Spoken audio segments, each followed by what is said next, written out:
বইয়ের মলার চ্যানেলে আপনাদের স্বাগত। বন্ধুরা, পড়ছিলাম লরা ইঙ্গলস ওয়াইল্ডারের লেখা বিখ্যাত লিটল হাউস সিরিজের প্রথম বই ফার্মার বয়। অত্যন্ত প্রাণবন্ত একটি শীতপ্রধান দেশের গৃহস্থ গ্রামীণ জীবনের গল্প। আশা করছি আপনাদের ভালো লাগবে। আজকে পড়ছি বইটির দ্বিতীয় পর্ব। লাইক, কমেন্ট, শেয়ার ও সাবস্ক্রাইব করে পাশে থাকার জন্য আহ্বান জানাচ্ছি। ধন্যবাদ। প্রত্যেকদিন ঠিক দুপুরবেলা হার্টস্ক্রেবল হিল থেকে নেমে আসে কাঠ বোঝাই বব স্লেড। ছেলেরা ছুটে গিয়ে নিজেদের স্লেড বাঁধে ওগুলোর রানারের সঙ্গে, তারপর ঘোড়ার টানে হড়হড় করে চলে যায় স্কুলের পাশ দিয়ে। বেশিরভাগ ছেলে কিছু দূর গিয়েই ফিরে এলো আজ জানালায় টোকা পড়বার আগে। শুধু বিগ বিল রিচি আর তার দোস্তরা মিস্টার কর্সের সতর্কবাণীর পরোয়া করল না। আজও ফিরল দেরি করে। শুধু তাই নয়, ঠোঁটে টিটকারির হাসি নিয়ে আর চোখে তাকালো তার দিকে। তারপর দুই সারি ডেস্কগুলোর গায়ে কোমরের ধাক্কা দিয়ে সবার মনোযোগ বিঘ্ন ঘটিয়ে নিজেদের সিটে গিয়ে বসলো। নিজেদের মধ্যে হাসাহাসি করছে, কথা বলছে নিচু গলায়। ওরা সিটে গিয়ে না বসা পর্যন্ত চুপ করে তাকিয়ে থাকলেন মিস্টার কর্স। তারপর উঠে দাঁড়িয়ে বললেন, আরেকবার এরকম হলে শাস্তি দেব। আগামীকাল কি হবে বুঝতে বাকি থাকলো না কারো আর। সেদিন বাড়ি ফিরে রয়্যাল আর আলমাঞ্জু সব বলল বাবাকে। আলমাঞ্জু বলল, এটা একেবারেই অসম লড়াই বাবা। ওদের একজনের সঙ্গেও তো পারবেন না উনি। প্রত্যেকে ওরা ওর চেয়ে লম্বা চওড়া, জোরও বেশি। সবাই মিলিয়ে ঝাঁপিয়ে পড়লে বেচারা মিস্টার কর্সের কি অবস্থা হবে? ইস, আমি যদি বড় হতাম, অন্তত যদি ওদের সমান হতাম, তাহলে ওদের বিরুদ্ধে দাঁড়াতাম মিস্টার কর্সের পাশে। আলমাঞ্জুর আক্ষেপ শুনে সস্নেহের দৃষ্টিতে তাকিয়ে থাকলো বাবা ওর দিকে। তারপর বলল, শোনো বাপ, স্কুলে পড়ানোর জন্য ভাড়া করা হয়েছে মিস্টার কর্সকে। স্কুলের ট্রাস্টিরা সব কথা খুলে বলেছে ওকে। জেনে বুঝেই কাজটা নিয়েছেন উনি। পরিস্থিতি কিভাবে সামাল দেবেন সেটা সম্পূর্ণই তার নিজস্ব ব্যাপার, তোমাদের নয়। কিন্তু হয়তো মেরেই ফেলবে ওরা ওকে। প্রায় ফুঁফিয়ে উঠল আলমাঞ্জু। সেটা তার ব্যাপার, বলল বাবা। যখন মানুষ কোনো কাজ হাতে নেয়, সেটা কিভাবে সম্পন্ন করার দায়িত্ব তার নিজের। কর্সকে যতটুকু চিনেছি, তার কাজে আর কেউ বাগড়া দিলে খুশি হবেন বলে মনে হয় না। তার কাজ তাকেই করতে দাও। বাবার কথায় সন্তুষ্ট হতে পারল না আলমাঞ্জু। বলল, মারা যাবেন বেচারা, এটা বড় অন্যায় হচ্ছে। 5 জনের সঙ্গে একা উনি পারবেন কি করে? অত ঘাবড়িও না, বলল বাবা। কি হবে তা কে জানে, হয়তো আশ্চর্য কিছু ঘটতে পারে। বলেই তাড়া লাগালো, এবার এসো, হাত লাগাও। এই কাজগুলো তো আর সারা রাত ফেলে রাখা যায় না। আর কথা চলে না, চুপচাপ কাজে লেগে পড়লো আলমাঞ্জু। পরদিন সকালে ক্লাসে বই হাতে ধরে বসে থাকলো, কিন্তু এক ফোঁটা মন দিতে পারলো না পড়ায়। কি ঘটতে চলেছে ভেবে ছোট্ট বুকটা কাঁপছে ওর। ওর পড়া যখন ধরা হলো, কিছু উত্তর দিতে পারলো না আলমাঞ্জু। কাজেই শাস্তি হিসেবে বিরতির সময়টা মেয়েদের সঙ্গে বসে পড়া তৈরি করতে হলো ওকে। কিন্তু মনটা বই থেকে সরে যাচ্ছে বারবার। মনে হচ্ছে, আহা, যদি বিল রিচির সমান বড় হয়ে যেতে পারতো কোনো জাদুমন্ত্রের বলে। দুপুরে খেলতে বেরিয়ে বিলের বাবা মিস্টার রিচিকে দেখতে পেল ও। পাহাড় থেকে কাঠ বোঝাই বব স্লেড নিয়ে নেমে আসছেন। ছেলেরা সবাই দাঁড়িয়ে গেল, যে যেখানে আছে। দেখছে মিস্টার রিচিকে। বিশাল দৈত্যের মতো চেহারা, তেমনি কর্কশ, উঁচু কণ্ঠস্বর, উচ্চ কণ্ঠ হাসি। বিলকে নিয়ে তার গর্বের সীমা নেই। তার ধারণা, স্কুল টিচারদের মারধর করে, স্কুল ভাঙচুর করে, বিরাট বীরত্বেরই পরিচয় দিচ্ছে তার ছেলে। মিস্টার রিচির বব স্লেডে নিজের স্লেড বাঁধবার জন্য কেউ ছুটে গেল না। তবে বিল রিচি আর তার স্যাঙ্গাতরা উঠে বসলো কাঠের বোঝার ওপর। উঁচু গলায় কথা বলতে বলতে বাঁক ঘুরে দৃষ্টির বাইরে চলে গেল। আর সব ছেলেরা ভুলে গেছে খেলার কথা। নিচু কণ্ঠে আলোচনা করছে আজ কি ঘটবে তাই নিয়ে। জানালায় টোকা পড়তেই ধীর পায়ে শান্তশিষ্ট হয়ে ঢুকলো সবাই ক্লাসরুমে। কিন্তু পড়া পারল না কেউই। ছোট থেকে বড় সবাইকে পড়া ধরলেন মিস্টার কর্স। প্রত্যেকে উঠে দাঁড়িয়ে জুতোর আগা দিয়ে মেঝে খুলল। কিন্তু জবাব দিতে পারল না কেউই। কাউকেই কোনো শাস্তি দিলেন না মিস্টার কর্স। মৃদু হেসে বললেন, ঠিক আছে, বাড়ি থেকে তৈরি হয়ে এসো, এই পড়াই ধরবো আগামীকাল। সবাই জানে আগামীকাল পড়া ধরতে পারবেন না মিস্টার কর্স। এই শান্ত নরম ভদ্রলোকটিকে ভালো লেগে গিয়েছিল সবার। প্রথমে একটা বাচ্চা মেয়ে কেঁদে উঠল, তারপরে কয়েকটা মাথা নেমে গেল ডেস্কের ওপর কাঁদছে ফুঁপিয়ে ফুঁপিয়ে। সিধে হয়ে বসে একদৃষ্টে বইয়ের দিকে তাকিয়ে থাকলো আলমাঞ্জো। বেশ অনেকক্ষণ পর ওকে ডেস্কের ধারে ডাকলেন মিস্টার কর্স। পড়া ধরলেন। সব জানা আছে আলমাঞ্জোর, কিন্তু গলার কাছে কি যেন আটকে আছে বলে মনে হলো। একটা শব্দও বের হলো না মুখ দিয়ে। বোকার মতো বইয়ের দিকে চেয়ে দাঁড়িয়ে থাকলো। হাসি মুখে চুপচাপ অপেক্ষা করছেন মিস্টার কর্স। এমনি সময় শোনা গেল উঁচু গলায় বেপরোয়া ভঙ্গিতে কথা বলতে বলতে আসছে বড় ছেলেরা। উঠে দাঁড়ালেন মিস্টার কর্স, আলতোভাবে হাত রাখলেন আলমাঞ্জোর কাঁধে। ওকে ঘুরিয়ে দিয়ে মৃদু কণ্ঠে বললেন, নিজের সিটে গিয়ে লক্ষ্মী ছেলের মতো চুপ করে বসো আলমাঞ্জো। স্থির হয়ে গেছে ঘরের সবাই, প্রত্যেককে অপেক্ষা করছে। দড়াম করে বাইরের দরজা খুলে হই হই করে ঢুকলো ওরা। নিজেদের মধ্যে ঠাট্টা মস্করা করতে করতে এগিয়ে আসছে। ধাক্কা দিয়ে ক্লাসরুমের দরজা খুলল বিগ বিল রিচি। বাকি 4 জন রয়েছে ওর পেছনে। ওদের দিকে চাইলেন মিস্টার কর্স, কিন্তু কিছু বললেন না। ওর মুখের ওপর হেসে উঠল বিল রিচি, তাও কোনো কথা বললেন না। পেছনের ছেলেরা ঠেলাঠেলি করছে রিচিকে। বিদ্রুপের হাসি ঠোঁটে নিয়ে চেয়ে রয়েছে ও মিস্টার কর্সের চোখের দিকে। আশা করছে এখন কিছু বলুক টিচার, অমনি মার শুরু করবে। কিন্তু কিছু বললেন না দেখে বাকি 4 জনকে নিয়ে সদর্পে নিজেদের সিটে গিয়ে বসল।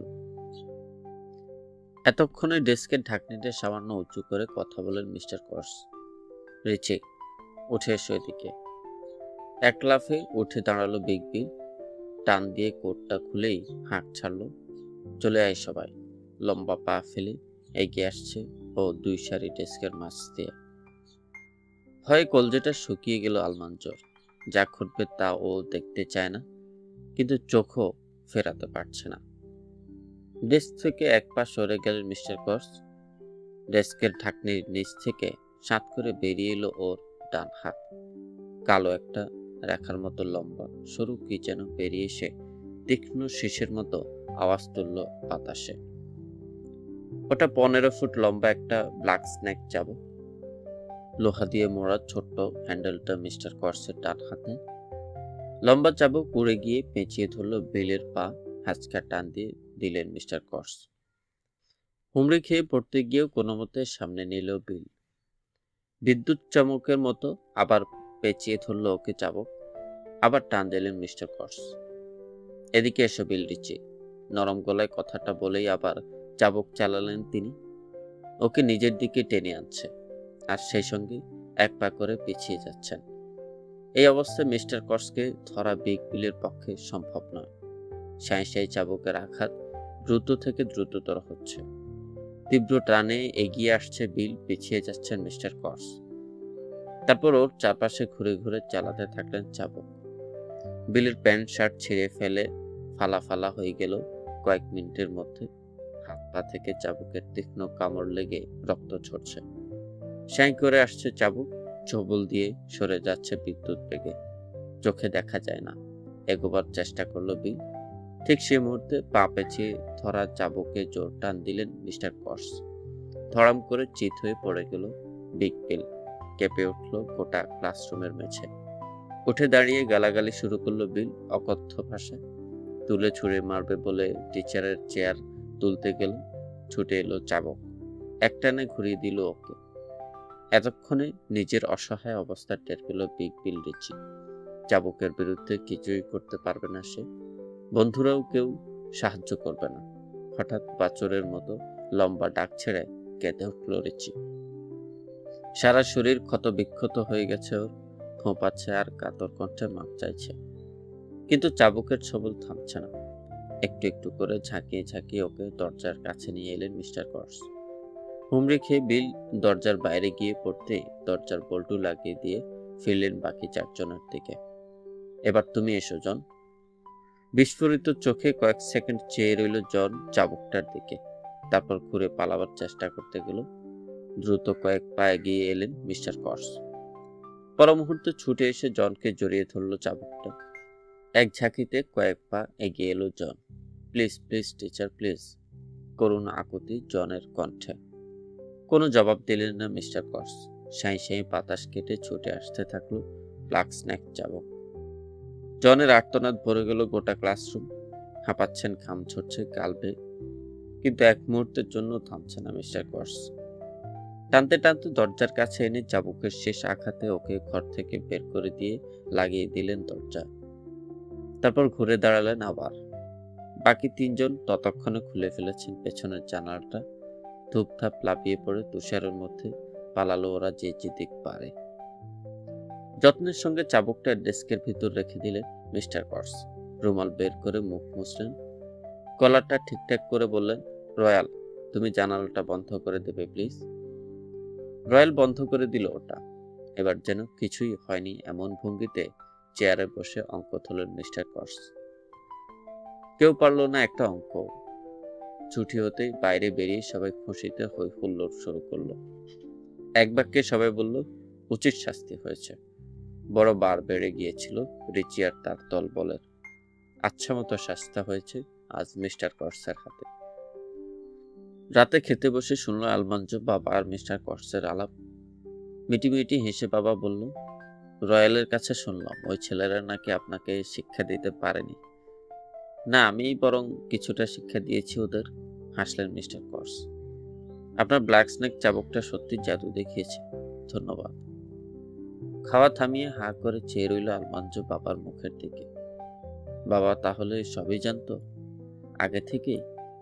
বিগ বিল রিচি তাহলে শায়েস্তা হয়েছে বাবার ওই চাবুক দিয়েই? ওর কাছে বাবা সবসময় দুনিয়ার সবচেয়ে বুদ্ধিমান লোক, আজ বুঝতে পারল সবচেয়ে ক্ষমতাশালীও।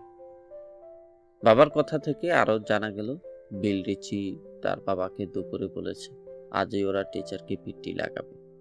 সেই কথা বিশ্বাস করে তিনি শহরের সবাইকে জানিয়ে দিয়েছেন ছেলেদের হাতে এই নতুন টিচারটাও বেদম মার খেয়েছে আজ। ব্যাপারটা একটা কৌতুক হিসেবে নিয়েছিলেন তিনি। বাড়ি ফিরবার পথে এখানে থেমেও মজার খবরটা দিয়ে গেছেন বাবাকে ওরা, নাকি টিচারকেই শুধু পিটাইনি, ভেঙে তছনছ করে দিয়েছে স্কুলটা। বাড়ি ফিরে বিলের করুণ অবস্থা দেখে মিস্টার রিচি কেমন অবাক হবেন ভাবতে গিয়েই হেসে ফেলেন আলমাঞ্জো। কদিন পর এক সকালে দুধের স্বর আর ম্যাপল চিনি মিশিয়ে তৃপ্তির সঙ্গে জই খাচ্ছে আলমাঞ্জো। এমনি সময় বাবা জানালো আজ ওর জন্মদিন। আলমাঞ্জো ভুলেই গিয়েছিল জন্মদিনের কথা। আজ থেকে ঠিক 9 বছর আগে এমনই এক শীতের সকালে হয়েছিল। কাঠের শেডে তোমার জন্য একটা জিনিস রাখা আছে, বলল বাবা। কথাটা শুনেই উঠতে যাচ্ছিল আলমাঞ্জো। মা বলল, সব নাস্তা না খেয়ে উঠে পড়লে বুঝতে হবে যে ও ভয়ানক অসুস্থ বোধ করছে, কাজেই সারাদিন বিছানায় শুয়ে থাকতে হবে আর তেতো ওষুধ খেতে হবে। চট করে বসে পড়ল। আবার ওষুধের চেয়ে নাস্তা খাওয়াই ভালো। নাস্তাটা কোনো মতে শেষ করেই ছুটলো আলমাঞ্জো কাঠের শেডের দিকে। ছোট্ট একটা জোয়াল রয়েছে ওখানে, লাল সিডার কাঠ দিয়ে তৈরি করেছে বাবা ওটা। যেমন শক্ত তেমনি হালকা। অবাক হয়ে গেল আলমাঞ্জো। এত কষ্ট করেছে বাবা ওর জন্য। এটা আমার বাবা? নিজের? একেবারে নিজের? হ্যাঁ বাপ। বাছুরগুলোকে ট্রেনিং দেওয়ার বয়স হয়ে গেছে তোমার। আজ আর স্কুলে যেতে হলো না ওকে। কাজ থাকলে ওরা স্কুলে যায় না কখনো। আজ বড়ই গুরুত্বপূর্ণ দায়িত্ব চেপেছে কাঁধে। ট্রেনিং দিতে হবে এড়ে বাছুর দুটোকে। জলটা নিয়ে গোলাবাড়িতে গিয়ে হাজির হলো বাবাও এলো একসঙ্গে। আলমাঞ্জো ভাবছে, বাছুর দুটোকে যদি ভালোভাবে পোষ মানাতে পারি তাহলে বাবা হয়তো আগামী বছর কোল ট্রেনিং এ দায়িত্ব দেবে আমাকে। দক্ষিণ গোলাঘরে নিজেদের স্টলে রয়েছে স্টার আর ব্রাইট। ওকে দেখে একসঙ্গে ভিড় করে এগিয়ে এলো ওরা। অমসৃণ জিভ দিয়ে চেটে দিল ওর হাত। ওরা ভেবেছে ও গাজর এনেছে বুঝি। জানে না ওদেরকে ভদ্র বলদের আচরণ শিখতে হবে আজ থেকে। জলটা কিভাবে ওদের নরম কাঁধে তুলতে হবে দেখিয়ে দিল বাবা। বলল সময় পেলেই ওকে জলের ভেতর দিকের বাঘগুলো মখমলের মতো মসৃণ করতে হবে কাচের টুকরো ঘষে। যেন ঠিক খাপে খাপ বসে যায় বাছুরগুলোর কাঁধ, একটু ব্যথা না লাগে। স্টলের হুড়কোগুলো সরাতে ওর পিছু পিছু তুষার মোড়া ঠান্ডা গোলা প্রাঙ্গণে চলে এলো ওরা। জোয়ালের একটা দিক উঁচু করে ধরে রাখলো বাবা, অন্য দিকটা ব্রাইটের ঘাড়ে বসালো আলমাঞ্জু। তারপর ব্রাইটের গলার নিচ দিয়ে একটা বউ পড়ালো।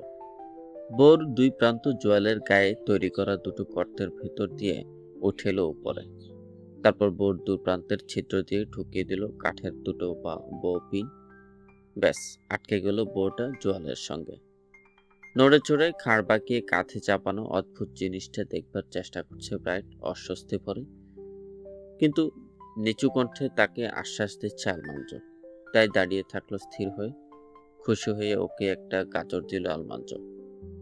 স্টারকে আর ডাকবার প্রয়োজন হলো না। ব্রাইটের কচর মচর গাজর চিবানোর শব্দ পেয়ে এগিয়ে এলো সেই নিচের ভাগ নিতে। বাবা ওকে ঠেলে এগিয়ে দিল ব্রাইটের পাশে, জোয়ালের অপর প্রান্তের নিচে।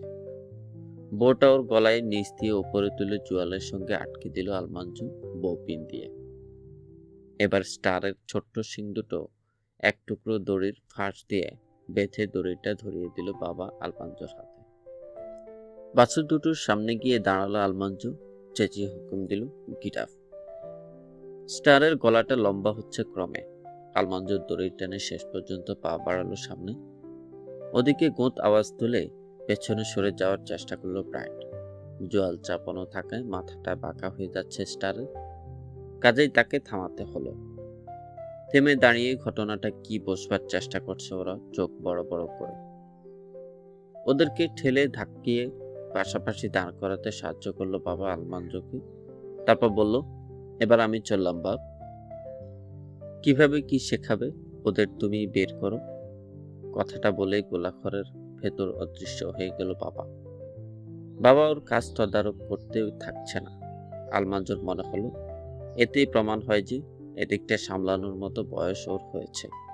ওর কাঁধেই এখন পুরোটা দায়িত্ব। তুষারের উপর দাঁড়িয়ে বাছুরগুলোর দিকে চেয়ে রইল ওরাও গো বেচারা ভঙ্গিতে দেখছে ওকে। আলমাঞ্জু ভাবছে, গিট আপ বললে কি করতে হবে সেটা এদের কিভাবে শেখানো যায়। আমি নিজে বুঝলে তো আর হবে না, ওদেরকে বোঝাতে হবে। কিন্তু কিভাবে, কি করলে ওরা বুঝবে? আমি যখন গিট আপ বলবো ওদের তখন সোজা সামনে এগোতে হবে। কিছুক্ষণ ভাবলো আলমাঞ্জু, তারপর বাছুর দুটোকে ওখানেই রেখে ফিটবক্স থেকে 2 পকেট ভর্তি গাজর নিয়ে ফিরে এলো। রশিটা লম্বা করে ধরে যতটা সম্ভব দূরে দাঁড়ালো ও ডান হাত পকেটে। এবার গিট আপ বলে চেঁচিয়ে উঠেই পকেট থেকে গাজর বের করে দেখালো। স্বচ্ছায় এগিয়ে এলো ওরা। ওয়াও! কাছে আসতেই চেঁচিয়ে বলল আলমাঞ্জু। গাজর নেবে বলে থামলো ওরা। 2 ছাত্রকে একটা করে গাজর দিলেও ওদের খাওয়া শেষ হতেই আবার পিছিয়ে গিয়ে পকেট হাত দিয়ে চেঁচালো গিট আপ। গিট আপ মানে যে সামনে এগো, আর ওয়াও মানে থামো।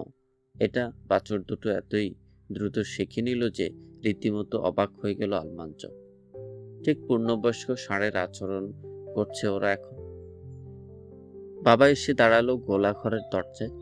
অল্প কিছুক্ষণ ওর ট্রেনিং দেওয়া দেখলো, তারপর বলল, হয়েছে বাপ, একদিনের জন্য যথেষ্ট হয়েছে। আলমাঞ্জুর মনে হলো না যে যথেষ্ট হয়েছে, কিন্তু বাবার কথার ওপর তো আর কথা চলে না। ওর মন বুঝে আবার বলল, বাবা, প্রথমেই যদি বেশি খাটো ওরা শেখার আগ্রহ হারাবে। তাছাড়া খাওয়ার সময় হয়ে গেছে। অবাক হয়ে আকাশের দিকে তাকালো আলমাঞ্জু। আরে তাই তো, 1 মিনিটে পার হয়ে গেল আধবেলা। বউপিন খুলে বউ দুটো নামিয়ে জোয়ালটা বাছুর দুটোর খাট থেকে তুলে নিল আলমাঞ্জু। ওদের দাঁড়িয়ে গরম স্টলে ভরে আটকে দিল দরজা। কিভাবে পরিষ্কার খড় দিয়ে ঘষে বউ আর জল পেরেক ঝুলিয়ে রাখতে হয় দেখিয়ে দিল বাবা। ওগুলো সবসময় পরিষ্কার আর শুকনো না রাখলে ঘা হবে বাছুরের ঘাড়ে। ঘোড়ার গোলাঘরের সামনে 1 মিনিট থামলো আলমাঞ্জু। 2 চোখ ভরে দেখে নিল কোল্ট দুটোকে। স্টার আর ব্রাইটকে পছন্দ করেও, কিন্তু ঘোড়ার বাচ্চার সঙ্গে ওদের কোনো তুলনাই হয় না। ঘোড়ার চেহারা, চালচলন, স্বভাব, চরিত্র, বুদ্ধি, সৌন্দর্য, চাহনি সবকিছুই রাজকীয়। গরুর মতো সাদা মাঠে নয়। একটা কোল্টকে ট্রেনিং দিতে পারলে খুব ভালো লাগতো। মনের কথাটা বলেই ফেলল। ওটা বড়দের কাজ বাপ, বলল বাবা। ছোট্ট একটা ভুল হলেই নষ্ট হয়ে যাবে চমৎকার একটা কোল্ড। আর কোনো কথা না বলে বাবার পেছু পেছু ঘরে চলে এলো আলমাঞ্জু। অনেকদিন পর বাবা মার সঙ্গে একা খেতে বসে কেমন যেন লাগলো ওর। বাইরের কেউ নেই বলে রান্নাঘরে একটা টেবিলে বসে খেয়ে নিল ওরা। খুব খিদে পেয়েছিল টের পেল আলমাঞ্জু খেতে বসে। বাবা মার গল্প করবার ফাঁকে এক মনে খেয়ে চলল ও কপাকপ। খাওয়া শেষ হলো, থালা বাসন ডিশ প্যানে রেখে মা বলল, লাকড়ির বাক্সটা ভরে ফেলো তো আলমাঞ্জু, তারপর আরো কয়েকটা কাজ আছে। স্টোভের ধারে গিয়ে উড শেডের দরজাটা খুললো আলমাঞ্জু। খুলেই দেখে ঝকঝকে নতুন একটা হ্যান্ডস্লেট। ওটা যে ওর হতে পারে বিশ্বাসই করতে পারছে না ও। ও ভেবেছিল জলটাই ওর জন্মদিনের একমাত্র উপহার। গলা চড়িয়ে জিজ্ঞেস করলো, কার জন্য এই স্লেট বাবা? এটা কি নিশ্চয়ই আমার জন্য না? হেসে উঠল মা।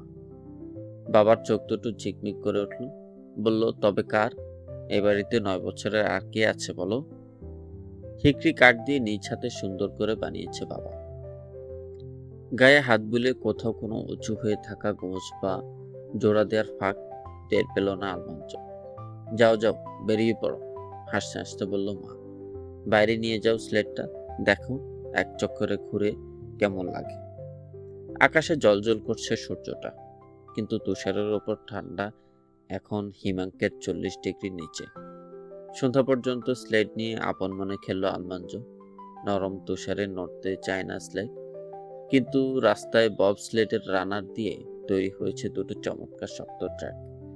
পাহাড়ের ওপর উঠে স্লেটে চড়ে সাঁ করে পিছলে নেমে আসছেও নিচে। কিন্তু রাস্তাটা আঁকাবাঁকা আর সরু। বেশ অনেক দূর চলছে বটে, কিন্তু একসময় রাস্তা ছেড়ে হুমড়ি খেয়ে পড়তে হচ্ছে তুষারের উপর। আশ্রয় পড়ছে উঠে, আবার স্লেট হাতে নিয়ে পাহাড় বেয়ে উঠছে সে উপরে। এর মধ্যে বার কয়েক আপেল, ডোনাট বা বিস্কিটের জন্য যেতে হয়েছে বাড়িতে। নিচতলাটা গরম হয়ে আছে স্টোভের আগুনে, কেউ নেই। উপরে মার চরকা চলছে খটাখট শব্দে। উডশেডের দরজা খুলে কান পেতে শুনল। সিপ সিপ আওয়াজে চলছে বাবার রেঁদা। কাঠের গা থেকে সরু চিলতে উঠে আসবার খসখসে শব্দও পেল। সিঁড়ি বেয়ে বাবার কাজের ঘরে চলে এলো আলমাঞ্জু। এক হাতে একটা ডোনাট, অপর হাতে দুটো বিস্কিট। একবার এটাই একবার ওটাই কামড় দিচ্ছে থেকে থেকে। দাঁড়িয়ে দাঁড়িয়ে দেখলো মেঝে থেকে একটা ওক কাঠের তক্তা তুলে নিয়ে রেদার 5-6 টানেই মসৃণ করে ফেললো বাবা। তক্তাটা পাশে রেখে আরেকটা তুলে নিল মেঝে থেকে। তারই ফাঁকে চোখ তুলে ওকে দেখে ফুরো নাচাল। কি বাপ, কেমন লাগছে স্লেডে উঠতে? খুব ভালো বাবা, আমি পারবো কাঠ ছাঁচতে। একটু পিছিয়ে বসলো বাবা। ডোনাটের শেষটুকু মুখে পড়ে উঠে পড়লো আলমাঞ্জু বাবার কোলে। প্রথমে একবার ও নিজে চেষ্টা করলো, বেঁধে বেঁধে যাচ্ছে বলে ওর হাতের ওপর দিয়েই বাবাও ধরলো রেদাটা। তারপর কয়েক ঠেলা যাচ্ছে, দিতেই মসৃণ হয়ে গেল তক্তাটা। তক্তা উল্টে বসালো আলমাঞ্জু, আবার কয়েক ঠেলায় মসৃণ হয়ে গেল এ পিঠো। খুশি মনে বাবার কোল থেকে নেমে চলল আলমাঞ্জু মায়ের কাছে। হাত দুটো যেন উড়ে বেড়াচ্ছে মার। ডান পায়ে চাপ দিচ্ছে চরকার পাদানিতে। ঘরটা চিমনির আছে গরম। দেয়াল জুড়ে ঝোলানো রয়েছে রং বেরঙের সুতো। গত বছর ওগুলো রং করেছে মা। চরকায় তৈরি হচ্ছে সাদা আর কালো উলের কাপড়। এটা কার জন্য তৈরি করেছো মা? জিজ্ঞেস করলো আলমাঞ্জু। আঙ্গুল দিয়ে দেখায় না আলমাঞ্জু, বলল মা চরকার শব্দ ছাপিয়ে উঁচু গলায়। এটা ভদ্রতা নয়। এবার আঙ্গুল না তুলে বলল, কার জন্য? রয়্যাল, ওর একাডেমি স্যুট হবে এটা দিয়ে, বলল মা। আগামী শীতে রয়্যাল যাচ্ছে মেলনে একাডেমিতে পড়বে বলে।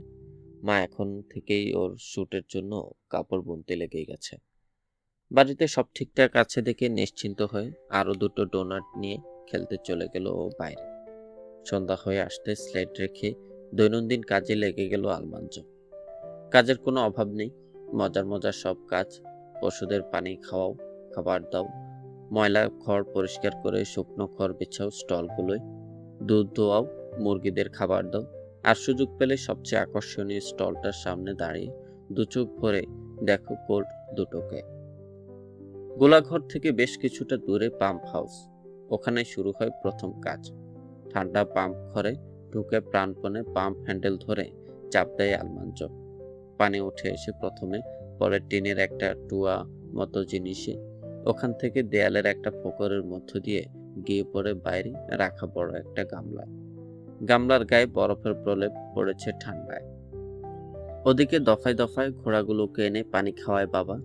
প্রথমে লাঙল টানা আর ওয়াগন টানা বড় ঘোড়াগুলোকে বাচ্চা সহ আনা হয়।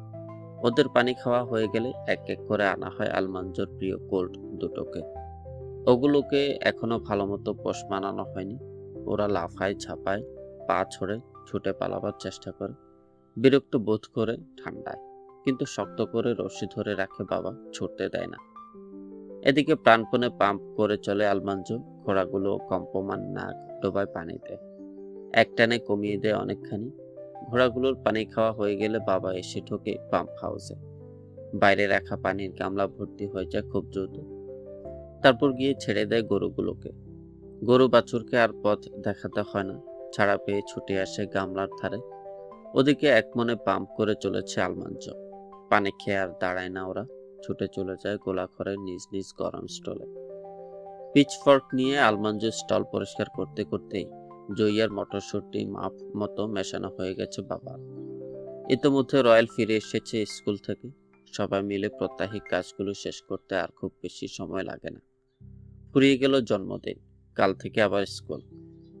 কিন্তু রাতে সাপার খেতে খেতে বাবা বলল বরফ কাটতে যাবে কাল।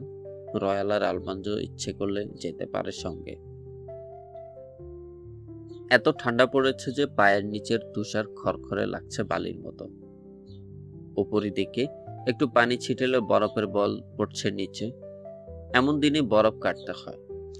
পুকুর থেকে চাই কেটে তুললেও এক ফোঁটা পানি পড়বে না, মুহূর্তে জমে যাবে। ববস্লেডে চড়ে চলেছে ওরা ট্রাউট রিভারের একটা পুকুরের দিকে। টুংটাং বেল বাজিয়ে ছুটছে ঘোড়াগুলো, নাক দিয়ে ধোঁয়ার মতো শ্বাস ছাড়ছে। বাবা রয়্যালের মাঝখানে জায়গা করে নিয়েছে আলমাঞ্জ। সূর্য উঠেছে, ক্রমে স্পষ্ট হয়ে উঠেছে সবকিছু। আলোর প্রতিফলন দেখা যাচ্ছে তুষার কণায়। মাইলখানেকের রাস্তা, কিন্তু এরই মধ্যে থামতে হলো একবার। ঘোড়াগুলোর নাকে বরফ জমে গিয়ে শ্বাস টানে অসুবিধে ঘটাচ্ছে। বাবা দুহাতে ওদের নাক ধরতে বরফ গলে গিয়ে ওদের শ্বাসকষ্ট দূর হলো। ববস্লেড পুকুরে পৌঁছলো আলমাঞ্জ। দেখলো ওদের আগে এসে পড়েছে ফ্রান্স, জো আর লেজিজান। জঙ্গলেই কাঠের তৈরি কুটিরে থাকে ওরা। ওদের কোনো খামার নেই, শিকার করে, ফাঁদ পেতে জানোয়ার ধরে আর মাছ মারে। সারাক্ষণ থাকে ওরা নাচ গান হাসি তামাশায়, সাইডারের বদলে রেড ওয়াইন খায়। বাবার কাজের লোক দরকার হলে ওদের ডাকে। পারিশ্রমিক হিসেবে তলকুঠুরি বেরেল থেকে লবণ দিয়ে মাংস পায় ওরা। উঁচু বুট পরে দাঁড়িয়ে আছে ওরা পুকুরের ধারে। গায়ে দিয়েছে পুরো কম্বলের জ্যাকেট, মাথায় কান ঢাকা ফাড়ের টুপি। লম্বা গোপে জমে আছে তুষারের কণা। দুজনের কাঁধেই একটা করে কুঠার, একটা ক্রস কাট করা তো এনেছে ওরা বরফ কাটবে বলে। ক্রস কাট করাতে লম্বা সরু ব্লেডের দু মাথায় দুটো কাঠের হ্যান্ডেল থাকে। দুজন দুদিকের হ্যান্ডেল ধরে সামনে পিছনে টেনে কাটতে হয়। কিন্তু আলমাঞ্জু বুঝতে পারলো না এই করাত দিয়ে ওরা বরফ কাটবে কি করে। মেঝের মতো বিছিয়ে আছে বরফ, কিনারা কোথায় যে করাত চালাবে। ওদের দেখে হাসলো বাবা, বলল পেনিটস করা হয়ে গেছে তোমাদের। আলমাঞ্জু ছাড়া হেসে উঠল সবাই। কৌতুকটা জানা নেই ওর বুঝতে পেরে ফ্রেঞ্চ বলল, তুমি জানো না ব্যাপারটা? একটা ক্রস কাট করাত দিয়ে বরফ কাটতে পাঠানো হয়েছে দুই আইরিশম্যানকে।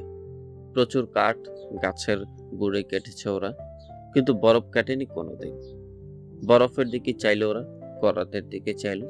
তারপর একজন পকেট থেকে একটা পেনি বের করে বলল, এসো টস করে দেখি কে নিচে যাবে। এবার আলমাঞ্জও হাসলো। এই ঠান্ডা পানি ছোঁয়াই যায় না, নিচে গিয়ে করাত চালাবে কি করে।